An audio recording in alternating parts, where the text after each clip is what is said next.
Gold hub తాకట్టులో ఉన్న బంగారాన్ని విడిపించి కొనబడును. అదే రోజు ఆన్లైన్ ధరకు కొని డబ్బులు ఇవ్వబడును. నమస్తే, వెల్కమ్ టు మనం టీవీ. నా పేరు వలి. ప్రస్తుతం నాతో పాటు ఉన్నారు మా పొలిటికల్ ఎడిటర్ కట్టా కార్తీక్. వారితో మాట్లాడదాం. కార్తీక్ గారు నమస్తే. నమస్కారం వలి గారు. కార్తీక్ గారు, కల్కి సినిమా రిలీజ్ అయ్యి ఎలాంటి అద్భుత విజయం నమోదు చేసిందో మనం చూస్తున్నాం. అందులో ఉన్న క్యారెక్టర్స్ గురించి అందరూ కూడా చర్చించుకుంటున్నారు, మాట్లాడుకుంటున్నారు. అంటే విజువల్ వండర్గా కూడా ఆ సినిమా ఉంది. అయితే అందులో అశ్వత్థామ క్యారెక్టర్ గురించి మనం ప్రత్యేకంగా మాట్లాడుకోవాలి. అందులో అమితాబ్ బచ్చన్ గారు నటించారు. సో ఆయన ఎలాంటి యాక్టింగ్ చేస్తారో మనకు తెలుసు. సో దేశంలోనే నెంబర్ 1 సూపర్ స్టార్ ఆయన. అశ్వత్థామ క్యారెక్టర్ అసలు చావు లేని చరిత్ర కూడా చెప్తుంది. అశ్వత్థామ అంటే చావు లేదు. సో అద్భుతమైనటువంటి ఆయన కండబలం కావచ్చు, గుండె బలం కావచ్చు, ఆయన పోరాట పటిమ కావచ్చు, అశ్వత్థామ ప్రత్యేకత అది. రాజకీయాల్లో మనం మాట్లాడుకుంటే అలాంటి అశ్వత్థామ జనసేన అధ్యక్షులు పవన్ కళ్యాణ్ అని చెప్తున్నారు. ఏంటి, ఎలా చూస్తారు ఆ అశ్వత్థామని, ఈ పవన్ కళ్యాణ్ని ముడిపెట్టి చెప్పాలంటే కనుక ఏ విధంగా విశ్లేషిస్తారు? రోజు రాజకీయాలు మాట్లాడేవారి సినిమాల గురించి మాట్లాడుతూ నేను అనుకున్నాను. సినిమాలో ఒక క్యారెక్టర్ని తీసుకొచ్చి రాజకీయాలతో ముడిపెట్టారు. ఎస్, అశ్వత్థామ ఇది మహాభారతంలో ఉండబట్ట క్యారెక్టర్. ఆయనకి చావు ఉండదు, అతీతమైన శక్తులు ఉంటాయి, చాలా పవర్ఫుల్, 18 అడుగులు ఉంటాడు, చాలా వండర్ఫుల్ క్యారెక్టర్. అయితే అదే అశ్వత్థామ పవన్ కళ్యాణ్ పొలిటికల్గా ఎందుకు ఆ మాట అనాల్సి వస్తుంది అని చెప్పేసి అంటే, మీకు గుర్తు 2014లో జనసేన ఏర్పాటు చేసిన తర్వాత జరిగిన మొట్టమొదటి ఎలక్షన్స్లో ఎలాంటి పోటీ చేయకుండానే బేషరత్తుగా టీడీపీ బీజేపీ కూటమికి ఆ రోజు మద్దతు ప్రకటించాడు. ఆ కూటమి విజయంలో భాగస్వామి అయ్యాడు. పదవులే కావాలనుకుంటే ఆ రోజే ఒక రాజ్యసభ అడిగితేనో లేదా కేంద్ర మంత్రి అడిగితేనో, ఎందుకంటే కేంద్రంలో బీజేపీ అధికారంలోకి వచ్చింది, రాష్ట్రంలో టీడీపీ అధికారంలోకి వచ్చింది. ఆయనకు ఒక పదవి అడిగితే ఇవ్వటం చిన్న విషయం, చాలా చిన్న విషయం. కానీ ఆయన పదవుల గురించి ఆలోచించలేదు. తర్వాత 2014 పార్టీ పెట్టక ముందు ఒకసారి మనం ఆలోచిస్తే కనుక, కార్తీక్ వారి అన్న మెగాస్టార్ చిరంజీవి గారు ప్రజారాజ్యం పార్టీ పెట్టారు. ఆ తర్వాత కొన్ని అనుకోని పరిస్థితుల్లో జాతీయ పార్టీలో విలీనం చేసిన పరిస్థితి చూసాం. ఒక ఫెయిల్యూర్ పరిస్థితి ఆయన కళ్ళ ముందు కనిపిస్తుంది. అయినప్పటికీ ఆయన జనసేన పార్టీ పెట్టారు. అంటే దీన్ని ఏ విధంగా అర్థం చేసుకోవాలి? ఎస్, నువ్వు చెప్తుంది ఒక ఫెయిల్యూర్, సరే పోనీయండి. అయినా డేరీ చేశాడు, జనసేన పెట్టాడు, ఫెయిల్యూర్ లేకుండా మిగలాలనుకున్నాడు. అంటే ఆయన దూరదృష్టి ఎక్కువ, విజనరీ లీడర్ అంటారు. విజనరీ లీడర్ అంటే ఇవాళ అవకాశం ఉందా లేదా అన్నది పక్కన పెడితే దీర్ఘకాలంలో అవకాశం ఉంది, మనం ఎలివేట్ కావచ్చు, ఎస్టాబ్లిష్ చేసుకోవచ్చు, చాలా మందికి అండగా నిలవచ్చు, మనం అధికారంలో ఉంటే చాలా మందికి మంచి జరుగుతుంది. సో ఈ సోకాల్డ్ రాజకీయ పార్టీల కంటే భిన్నంగా మనం ఉండాలి, మన విధానాలు ఉండాలి అని ఆలోచించే వ్యక్తిత్వం అన్న మనిషి పవన్ కళ్యాణ్.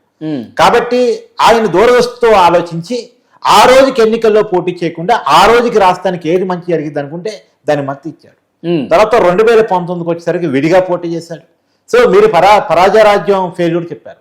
2019లో అంతకంటే పెద్ద ఫెయిల్యూర్ పవన్ కళ్యాణ్ చూశాడు. తను ఓడిపోయాడు 2 స్థానాల్లో. అయినప్పటికీ చెదరలేదు, బెదరలేదు, ప్రజల్లోనే ఉన్నాడు. ఇవాళ ఒక్కసారిగా ఉన్న అధికారం పోయేసరికి 151 సీట్ల నుంచి 11 సీట్లకు వచ్చేసరికి అసెంబ్లీలో ఉందామా రాజీనామా చేద్దాం అనుకుంటున్నాడు జగన్మోహన్ రెడ్డి. కానీ తనకు తాను ఓడిపోయినా సరే చెదరకుండా బెదరకుండా ఎన్ని అవమానాలు చేసినా నిలబడి కోట్లాడి ఇవాళ పోటీ చేసిన 21 స్థానాలకి 21 స్థానాలు గెలవగలిగిన వ్యక్తి పవన్ కళ్యాణ్. కానీ ఇక్కడ ఒక విషయం మనం మళ్ళీ ఒకసారి ప్రత్యేకంగా ప్రస్తావించుకోవాలి. ఏ నాయకుడైనా సరే, ఇప్పుడున్న ఏ నాయకుడైనా సరే, తను పోటీ చేసిన 2 స్థానాల్లో ఓడిపోతే అసలు మానసికంగా ఎలాంటి పరిస్థితులు ఉంటాయి?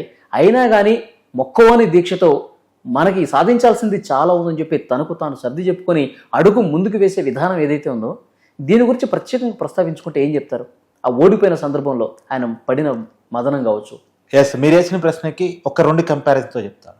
2019లో తను పోటీ చేసిన 2 స్థానాలు కూడా ఓడిపోయిన పరిస్థితి నుంచి 2024లో దేశంలోనే ఈ రోజు వరకు చరిత్రలో ఏ రాజకీయ పార్టీకి సాధ్యం కాని విధంగా పోటీ చేసిన అన్ని స్థానాల్లో 100% రిజల్ట్తో నిలబడ్డ ఏకైక పార్టీగా, ఏకైక వ్యక్తిగా పవన్ కళ్యాణ్ ఉన్నారు అంటే ఆ 2019కి 2024కి ఈ రెండింటికి అసలు చాలా డిఫరెన్స్, హ్యూజ్ డిఫరెన్స్. తనకు తానికి వెళ్ళలేని పరిస్థితి నుంచి తను పోటీ చేసిన ప్రతి చోట, తన పార్టీ పోటీ చేసిన ప్రతి చోట తన పార్టీని గెలిపించుకునే పరిస్థితికి పవన్ కళ్యాణ్ ఎదిగాడు అంటే, పైగా తన 100% రిజల్ట్తో గెలవటమే కాదు, ఇవాళ టీడీపీ అధికారంలోకి రావటంలోనూ, పైన మోడీ అధికారంలో రావటంలోను. ఎందుకు మోడీ అధికారంలో రావటంలో అంటున్నానంటే, ఇవాళ ఎన్డీఏ తెలుగు రాష్ట్రాల ఎంపీల మీద డిఫెండ్ అయి ఉంది. ఇవాళ తెలుగు రాష్ట్రాల్లో బీజేపీ టీడీపీ కలవటానికి మధ్య వారదేవరు పవన్ కళ్యాణ్.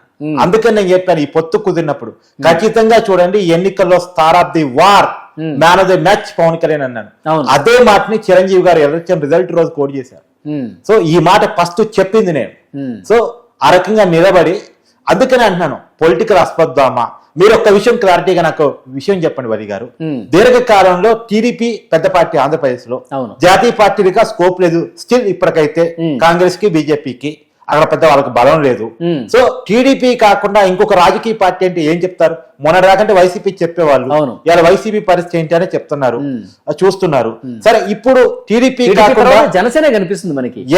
151 స్థానాలున్న వైఎస్ఆర్ కాంగ్రెస్ పార్టీ మూడో పార్టీగా పడిపోయిందంటే, మూడో పెద్ద పార్టీగా పడిపోయిందంటే, సో ఇక్కడ జనసేనకి ఎంత ఉజ్వల భవిష్యత్తు ఉందో అనేది కూడా మనకు అర్థమవుతుంది. ఇప్పుడు మీరు చెప్పిన మాటని పవన్ కళ్యాణ్ ఎప్పుడూ నమ్మాడు.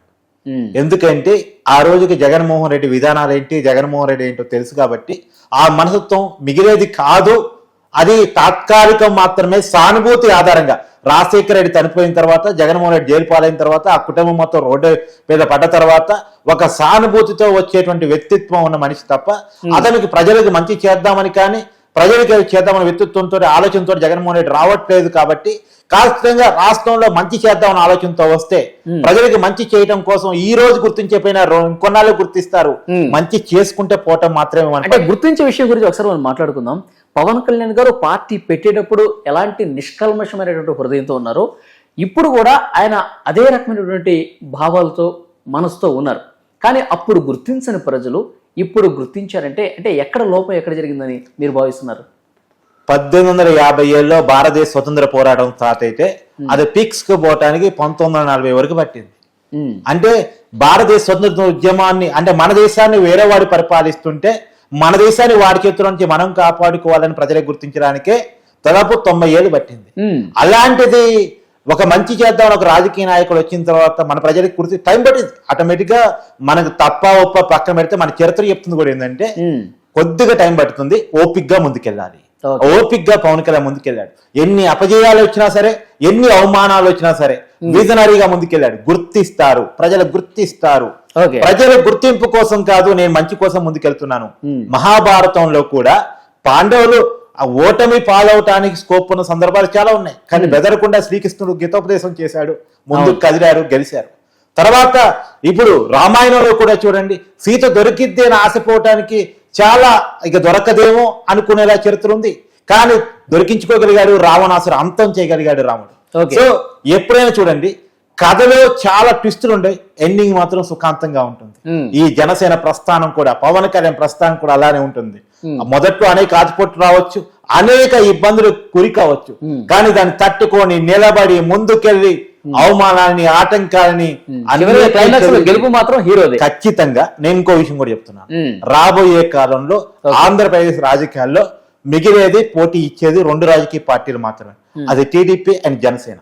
జాతీయ పార్టీలు అంటారా, అవి ఉంటాయి ఉండవు. అది ఇప్పుడు పవన్ కళ్యాణ్ గారు నెలకొల్పిన రికార్డు గురించి మనం మాట్లాడుకుందాం. ఏ పార్టీ కూడా దేశంలో పోటీ చేసిన అన్ని స్థానాల్లో గెలవటం, ఇటు అసెంబ్లీ అటు ఎంపీ మొత్తం కూడా 21, ఇక్కడ 2, 100% స్ట్రైక్ రేటుతో గెలిచిన పార్టీ లేదు ఇప్పటి వరకు. ఇది ఒక రికార్డు అని చెప్తున్నారు. పవన్ కళ్యాణ్ గారికి సాధ్యమైంది, ఏమంటారు?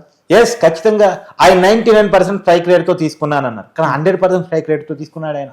వాస్తవంగా ఆ 21 స్థానాలు తీసుకోవడం మీద అనేక విమర్శలు వచ్చాయి. కానీ ఆయన ఆలోచించిన విధి ఏందో తెలుసా, ఇవాళ టీడీపీ బీజేపీ కలవటం చాలా అవసరం. సో వాళ్ళ కోసం అవసరం, నేను త్యాగం చేసైనా ఈ దేశాన్ని, రాష్ట్రాన్ని కాపాడాలని ఒక నిర్ణయం తీసుకున్నాడు. ఆ నిర్ణయం కోసం కట్టుబడ్డాడు. సహజంగా నేను మీకు ఒక చిన్న విషయం చెప్తానండి. సహజంగా ఈ దేశంలో మీరు రాజకీయాల్లో ఎప్పటి నుంచో చూస్తుంటారు, ప్రత్యక్షంగా పరోక్షంగా. ఈ రోజు వరకు పొత్తులు పెట్టుకున్న పార్టీలు అనేక చర్చల తర్వాత మాకెన్ని సీట్లు ఇస్తారు, అధికారంలోకి వచ్చిన తర్వాత మాకెన్ని పదవులు ఇస్తారు, అంతా కంక్లూజన్కి వచ్చిన తర్వాత పొత్తులు ప్రకటిస్తారు. కానీ చంద్రబాబును అరెస్ట్ చేసిన సమయంలో రాజమండ్రి సెంట్రల్ జైలుకి వెళ్ళి జైలు గోడల దగ్గర నేను టీడీపీతో పొత్తు పెట్టుకుంటున్నాను, ఆ రోజుకి పవన్ కళ్యాణ్ ఎన్డీఏలో ఉన్నాడు, బీజేపీ కలిసి వస్తుందో రాదో తెలవదు, అయినా దాన్ని లెక్క చేయకుండా ఆ రోజుకి అప్పటికి భారతీయ జనతా పార్టీతో కలిసి ఉన్నప్పటికీ కూడా అసలు ఉన్నారా లేదా కూడా ఒక పెద్ద క్వశ్చన్ మార్కు. అసలు వీళ్ళకి టీడీపీతో కలుస్తుందా లేదా పెద్ద క్వశ్చన్ మార్కు. ఒకటి బీజేపీ కలిసి వస్తారో తెలియదు, టీడీపీ ఎన్ని సీట్లు ఇస్తుందో తెలియదు, ఎందుకంటే చంద్రబాబు గారు జైల్లో ఉన్నారు కదా. టీడీపీ ఎన్ని సీట్లు జనసేనకి కేటాయిస్తుందో తెలియదు. సో గౌరవ మర్యాదలు ఎలా ఉంటాయి రేపు రాజకీయాలు కాదు, రాష్ట్రం ముఖ్యం. జగన్మోహన్ రెడ్డి పరిపాలన అంతమొందించడం ముఖ్యం, ఈ రాష్ట్రాన్ని కాపాడుకోవటం ముఖ్యం. అది వైసీపీ వ్యతిరేక ఓటు చేరనివ్వకుండా చేస్తేనే సాధ్యం అని నమ్మాడు.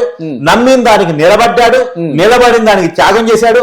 త్యాగం చేసి ఇవాళ గెలిపించి ఇవాళ మొత్తం కార్తిక్ గారు ఒక లక్ష్యాన్ని ఏర్పరుచుకున్నారు పవన్ కళ్యాణ్. స్పష్టంగా మనకు అర్థమవుతుంది ఆ లక్ష్యం ఏంది, ఈ ప్రభుత్వం పోవాలా, కూటమి ప్రభుత్వం రావాలా.